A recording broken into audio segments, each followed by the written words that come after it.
Salut à tous. On l'a sacrément attendu ce soleil, vous trouvez pas? Alors on espère que vous en avez profité pour cuire comme vos grillades dominicales au volant de vos cabriolets.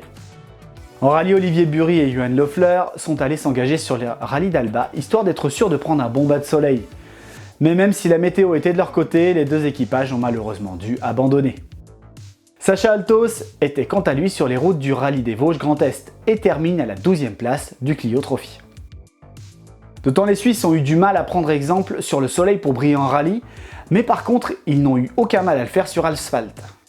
En WEC, nouveau doublé de Toyota avec la numéro 8 qui termine devant la 7. Sébastien Buemi permet donc à la marque japonaise d'obtenir une victoire pour sa 100e course en endurance. En LMP2, la victoire revient en Jota Sport. Mais en catégorie Pro-Am, c'est l'écurie suisse Real Team Racing qui finit sur la première marche du podium avec à son volant Esteban Garcia, Norman Nato et Mathias Bech venus faire une pige à la place de Loïc Duval. Le Genevois ne pouvait espérer mieux pour son retour sur la scène internationale, non?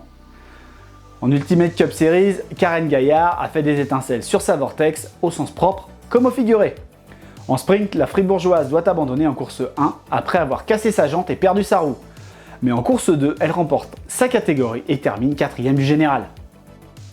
Lors de la course d'endurance, la mécanique a continué de pourrir le week-end de Karen, puisque la transmission s'est cassée, empêchant son équipage de profiter de la très belle remontée qu'elle avait réalisée lors de son relais.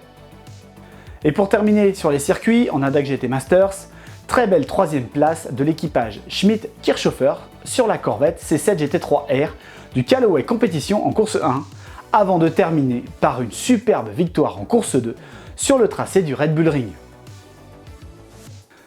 Le retour de la chaleur veut aussi dire que la neige s'est enfin retirée. L'école continue donc de rouvrir, et pour continuer sur notre série dédiée aux plus beaux cols suisses, on vous amène au col de Grimsel, histoire de s'y rafraîchir un peu. Belle semaine à tous, à mercredi prochain, ciao!